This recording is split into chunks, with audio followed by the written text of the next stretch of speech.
नमस्कार, मैं हूं आपके साथ मयंक। आज 26 तारीख है और देखिए आज सुबह सुबह जिस तरह से अमेरिका और इजराइल ने ईरान पर हमले किए, अब उसका बदला लेना ईरान ने शुरू कर दिया है। और जो खबरें इस वक्त आ रही हैं, ईरान ने बड़ा पलटवार किया है अमेरिका के ऊपर। अमेरिका के कई ड्रोन्स गिरा दिए गए हैं और अमेरिका के प्लेन्स भी हिट होने की खबरें आ रही हैं। देखिए इस पे थोड़ा इंतजार करना होगा कितने प्लेन्स गिरे हैं इसको लेकर, लेकिन जो खबरें आ रही हैं उसके मुताबिक ईरान ने अपनी एंटी प्लेन मिसाइल्स जो हैं वो फायर की, डिफेंस सिस्टम से मिसाइल्स फायर की गई और उससे अमेरिका के कई ड्रोन्स तबाह हो गए जिनकी तस्वीरें सामने हैं। लेकिन खबर यह भी है कि F-35 जेट्स जो कि ईरान के एयर स्पेस में अंदर घुसने की कोशिश कर रहे थे, उनको हिट किया गया है। देखिए आरजीसी की तरफ से अभी जो खबरें सामने आ रही हैं ये दावे हैं, जैसी खबर सामने आएगी कंफर्म होगी मैं आप तक पहुंचाऊंगा। लेकिन ये ईरान की तरफ से जबरदस्त पलटवार बताया जा रहा है। हॉर्मूज में इस समय हालात ऐसे हैं, देखिए जो दावा हो रहा है ईरान की तरफ से कि अमेरिका के कई प्लेन्स ने, फाइटर जेट्स में, जिसमें F-18 शामिल थे, F-35 शामिल थे, उन्होंने टेक ऑफ किया अब्राहम लिंकन से, एयरक्राफ्ट करियर से, और वो ईरान के एयर स्पेस के अंदर घुसने की कोशिश कर रहे थे। इसी दौरान ईरान की तरफ से जबरदस्त मिसाइल्स हमले किए गए, पलटवार किया गया, जिसके चलते कई ड्रोन्स गिरे हैं, प्लेन्स भी हिट होने की खबरें हैं और बाकी के जो काफिला लेके घुस रहा था अमेरिका, वो वापस लौट पड़ा है, उसे पीछे हटना पड़ा है। इतनी ही खबर नहीं है, खबर यह भी है कई एंटी शिप मिसाइल्स फायर की गई है, अबू मेहदी मिसाइल्स फायर की गई हैं और अमेरिका के कई जहाज जो कि फारस की खाड़ी के आसपास थे, उन्हें पीछे हटाना शुरू कर दिया है अमेरिका ने, क्योंकि ईरान की मिसाइल सीधा हिट कर सकती हैं अमेरिकन वॉरशिप्स को। जो इस वक्त की खबरें हैं, देखिए अमेरिका के प्लेन्स जो आ रहे थे वो वापस भागने को मजबूर हुए, इस तरह की खबरें हैं। इसके अलावा जो आज सुबह जो हमले हुए, उन हमलों को लेकर एक बड़ा अपडेट है। देखिए आपने खबरें सब तरफ देखी होंगी, कई आइलैंड्स पर हमले हुए हैं। लारक, मैंने 5 आइलैंड्स आपको बताए थे, लारक पे हमले हुए हैं, खार्ग आइलैंड पर हमले हुए, केशम आइलैंड्स पर धमाके की खबरें हैं। लेकिन इसके साथ एक बड़ी खबर अब यह भी आ रही है कि ईरान के 2 न्यूक्लियर साइट्स के पास भी धमाके की खबरें हैं। अभी इसके बारे में और डिटेल आएगा, मैं आप तक पहुंचाऊंगा। खबर यह है ईरान के 2 न्यूक्लियर साइट्स पर धमाके की खबरें हैं, उन्हें निशाना बनाने की कोशिश की गई है और ये हमले इजराइल की तरफ से किए गए। देखिए अभी सुबह जो जानकारी आई थी, जो सेंटकॉम ने जानकारी दी थी कि हमने अपनी डिफेंस में स्ट्राइक की है, मामला ऐसा नहीं है, ये बड़ी स्ट्राइक थी, इसको डाउन प्ले करने की कोशिश की गई, लेकिन हमला बड़ा था। इजराइल के जेट्स भी इसमें शामिल थे, अमेरिका के जेट्स इसमें शामिल थे। अब्बास अराक्ची साहब ने एक प्रेस कॉन्फ्रेंस की अब से थोड़ी देर पहले और उन्होंने डिटेल में इसकी जानकारी दी है कि कहां कहां हमले किए गए। उन्होंने कहा हम आकलन कर रहे हैं कहां कितना नुकसान हुआ है। लारक द्वीप पर सबसे ज्यादा नुकसान की खबर है। अब उसके बाद ईरान की तरफ से बड़े ऐलान हुए हैं। पहला, इस समय जब मैं आपसे बात कर रहा हूं हॉर्मूज में अच्छी खासी भिड़न जारी है, दोनों तरफ से हमले इस वक्त भी जारी हैं और ईरान ने बड़ा मिसाइल लॉन्च किया है हॉर्मूज के आसपास, अमेरिकन जहाजों पर, अमेरिकन एयरक्राफ्ट पर। अब देखिए इसके अलावा जो खबरें हैं, ईरान की तरफ से 2 बड़े एक्शन हुए हैं। पहला तो ईरान के सुप्रीम लीडर मुस्तफा खामनेई का बयान सामने आया है। उन्होंने ये बात साफ कर दी है, उन्होंने कहा है कि जिस तरह से ईरान पर हमले किए गए इसका बदला लिया जाएगा। उन्होंने इजराइल को कैंसर बताया। उन्होंने ये कहा जैसे कैंसर का ट्यूमर होता है उस तरह से इजराइल है और इजराइल को नक्शे से मिटा दिया जाएगा, इजराइल को खत्म कर दिया जाएगा। इस तरह की बात, इस तरह का संदेश मुस्तफा खामनेई साहब की तरफ से आया है। जिस तरह से हमले हुए उसके बाद, यानी अब यह तय माना जा रहा है कि ईरान इजराइल पर एक बड़ा अटैक करेगा। और देखिए अगले चंद घंटे बहुत बड़ा डेवलपमेंट हो सकता है और शायद हम वैसी जंग फिर से देखें जो 40 दिन की जंग थी। इसके अलावा देखिए बड़ी खबर यह है, ईरान के विदेश मंत्री अब्बास अराक्ची साहब रूस जा रहे हैं। अब से थोड़ी देर में वो रूस के लिए रवाना हो जाएंगे, उनकी पुतिन से मुलाकात होने जा रही है। देखिए हालात यहां पर तेजी से बदल गए हैं, बिगड़ गए हैं। यूक्रेन और रूस के बीच में बड़ी जंग छिड़ चुकी है। जिस तरह से हमले कर रहे हैं पुतिन, देखिए पुतिन ने 5 न्यूक्लियर मिसाइल्स दागी हैं पिछले 48 घंटे के अंदर यूक्रेन पर। अब मामला बिगड़ता दिख रहा है। और उसके अलावा लावरोव की बात हुई है मार्को रूबियो से, अमेरिका के विदेश मंत्री से, और लावरोव ने, रूस के विदेश मंत्री ने यह बात साफ कर दी है कि जब तक अब यूक्रेन को हम घुटने पर नहीं ले आएंगे तब तक ये हमले नहीं रोके जाएंगे।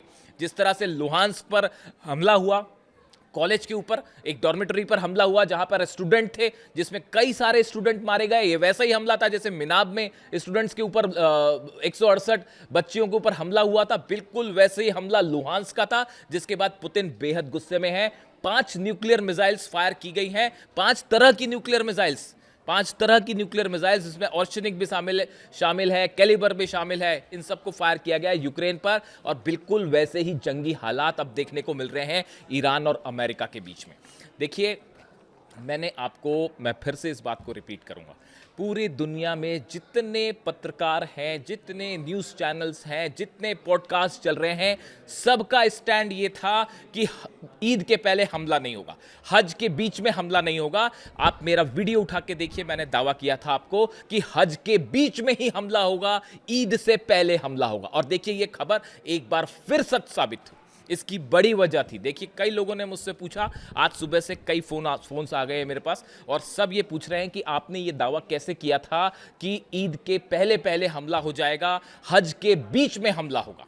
कई लोगों ने ये सवाल पूछे। आप इकलौते ऐसे पत्रकार हैं जिनका ये दावा था कि हज के बीच में हमला होगा, ईद के पहले आपने कैसे दावे किए? देखिए, इसकी 2-3 बड़ी वजह थी। सबसे बड़ी वजह अगर आपने नोटिस की हो, जिस आनन फानन के साथ सऊदी में डिफेंस सिस्टम तैनात किए गए पिछले 48 घंटे में, वो बड़ा ही अस्वाभाविक था। इसी तरह के डिप्लॉयमेंट यूएई ने भी किए हैं। आप देखिए, सऊदी में मक्का मदीना के आसपास, काबा के आसपास जिस तरह से डिफेंस सिस्टम तैनात किए गए, ये यूजुअल प्रोसेस नहीं थी। आप इसको समझिए, डिफेंस, अगर आप इस बात पर नजर रखें तो ये साफ बात दिखाई दे रही थी कि सऊदी को इस बात का डर था कि ईरान अचानक हमला कर सकता है। अब सऊदी को इस बात का क्यों डर था? क्या सऊदी इस बात को जानता था? क्या मोहम्मद बिन सलमान इस बात को जानते थे कि अमेरिका और नेतन्याहू एक बार फिर स्ट्राइक करने जा रहे हैं 48 घंटे के अंदर? क्या यही वजह थी उस जल्दबाजी की, जो डिफेंस सिस्टम तैनात किए गए, आनन फानन में इजराइल से सिस्टम मंगवाए गए? एक पॉइंट। दूसरा पॉइंट आप देखिए, अब्राहम लिंकन एयरक्राफ्ट कैरियर पर पिछले 48 घंटे के दौरान बड़े डेवलपमेंट्स हुए। F-35 जेट्स ने टेक ऑफ किया, F-18 जेट्स ने टेक ऑफ किया। अमेरिका की तरफ से जब भी कोई बड़ी एयर स्ट्राइक होती है, उसके ठीक पहले अमेरिका की एयरफोर्स एक मिनी एक्सरसाइज करती है, जो कि शुरू हो चुकी थी। दूसरी बड़ी वजह। तीसरी बड़ी वजह, इजराइल से कई रिफ्यूलिंग जेट्स ने टेक ऑफ किया। बेन गुरियन एयरपोर्ट से 4 से 5 रिफ्यूलिंग जेट्स ने टेक ऑफ किया, जो हॉर्मूज के ऊपर गए। आप सोचिए, अगर रिफ्यूलिंग जेट्स टेक ऑफ करते हैं बेन गुरियन एयरपोर्ट से, वो हॉर्मूज के ऊपर क्यों गए? ऑब्वियस सी बात है कि हॉर्मूज के आसपास कोई हमला होने वाला है। वो वहां पर भाई घूमने तो गए नहीं होंगे, पिकनिक मनाने तो गए नहीं थे वहां पे। वो F-35 F-18 जेट्स जो कि इन्वॉल्व थे, इनकी रिफ्यूलिंग के लिए गए थे कि एयरमैन की रिफ्यूलिंग की जरूरत पड़ सकती है, या अब्राहम लिंकन पर जो एयरक्राफ्ट है अमेरिका के, उनको ऑयल सप्लाई करने के लिए मूवमेंट हुआ था। इसीलिए ये बात साफ थी कि पहले ही हमला करेगा। और चौथी बड़ी वजह, देखिए, अमेरिका जब भी अटैक करता है, उसकी खास बात यह होती है कि वो एकदम से अटैक करेगा। मतलब आप ये सोचेंगे, या तो ये कहा जाएगा अभी बातचीत हो रही है और उसके बीच में हमला हो जाएगा। इसीलिए शायद ये सोचा अमेरिका ने कि सब ये मान के चल रहे हैं कि भाई अभी हज चल रहा है, ईद होने वाली है, इसलिए हमला नहीं होगा। सरप्राइज करने की कोशिश की गई ईरान को और बीच में हमला कर दिया गया। ये वैसा ही था जैसे अली खामनेई साहब पर हमला हो। इसीलिए आपको कहते हैं कि जो पुराने ट्रेंड्स हैं उससे सीखना पड़ेगा, आपको समझना पड़ेगा। पिछली बार जब हमला हुआ था और जिस तरह से हमले हुए अली खामनेई साहब में, रमजान के बीच पे हमला किया गया, इसीलिए इस बार देखिए हज के बीच में हमला किया गया। इस ट्रेंड को समझिए आप। इसीलिए मैंने दावा किया था कि ये हमले हज के बीच में हो जाएंगे और फिर से एक बार जंग हो सकती है, और अब वही हालात सामने खड़े हुए हैं।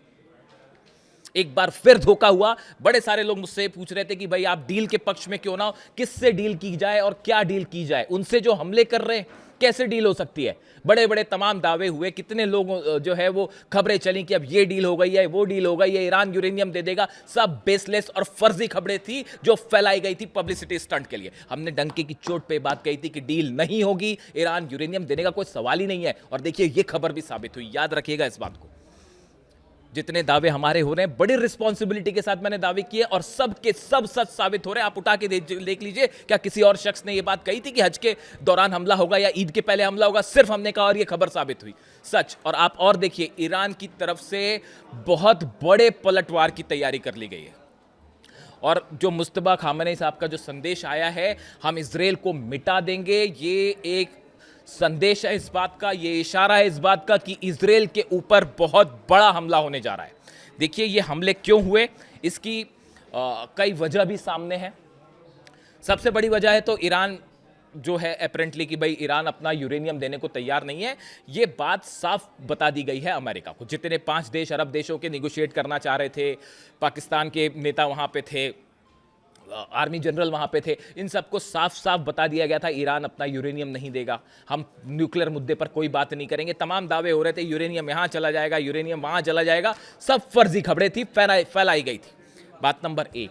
बात नंबर 2, आप देखिए एक बड़ी लॉबी काम कर रही है। आप मेरा कल का वीडियो उठा के देखिए, मैंने कई लोगों के नाम लिए थे जो खबरें हैं वेस्टर्न मीडिया में खबरें हैं। देखिए मार्क डूडोविट्स डोनाल्ड ट्रंप के करीबी हैं, लिंडसे ग्राहम आप जानते ही हैं, टेड क्रूज, ये वो नाम है, ये इनको बड़ी लॉबी माना जाता है इजराइल की, जो कतई नहीं चाहते कि किसी तरह की डील हो जाए। नेतन्याहू कतई डील नहीं होने देंगे, और अगर डील होती भी है तो उसको फिर से तोड़ दिया जाएगा जैसे 2015 के पैक्ट को तोड़ा गया। इसीलिए ईरान विश्वास करने को तैयार नहीं है, इसीलिए मुस्तफा खामेनी कह रहे हैं कि हम विश्वास नहीं करेंगे। और अब हालात ये है, देखिए बड़ी इस समय ईरान खास तौर पर हॉर्मुज में, चूंकि हमले आइलैंड्स पर हुए इसलिए अभी पूरा फोकस जो है हॉर्मुज में, और हॉर्मुज में इसको जंग कहते हैं, सीधी सीधी जंग छिड़ी हुई है। लेकिन अगले चंद घंटों में ईरान की तरफ से बड़ा मिसाइल अटैक हो सकता है। और देखिए अब्बास अरागची साहब तुरंत पुतिन से मिलने भी जा रहे हैं, हो सकता है कि इस मुलाकात के बाद एक्शन देखने को मिले। लेकिन फिलहाल ईरान की तरफ से हॉर्मुज में कई मिसाइल्स फायर की गई हैं, और उसमें अभी कितना नुकसान है अमेरिका को, ये थोड़े वक्त पर सामने देखने को मिलेगा। लेकिन अभी हालात ये है कि ये बात साफ हो चुकी है कि कोई डील जैसी संभावना नहीं है, पूरी तरह से खारिज है। अब्बास अरागची साहब की प्रेस कॉन्फ्रेंस थी अब से थोड़ी देर पहले, और जो बातें उन्होंने कही, उन्होंने कहा कि हमारे को बिल्कुल बदला लेने का पूरा अधिकार है। उन्होंने कहा इंटरनेशनल लॉ, यूनाइटेड नेशंस के चार्टर को अमेरिका ने तार तार कर दिया है। हम एक बार फिर बात कर रहे थे, इजराइल की तरफ से बीच में ये हमले हुए हैं, तेहरान पर भी हमले हुए हैं, तेहरान के आसपास भी धमाके हुए हैं, 2 न्यूक्लियर साइट्स पर धमाके की खबरें हैं। इसका बदला लेने का हमको पूरा अधिकार है। और अब देखना यह है अगले चंद घंटे में ईरान की तरफ से क्या रिप्लाई देखने को मिलता है। जो भी अपडेट होगा मैं फौरन आप तक लाने की कोशिश करूंगा। कमेंट करके बताइए इस वीडियो को लेकर आपकी क्या राय है। Thank you so much.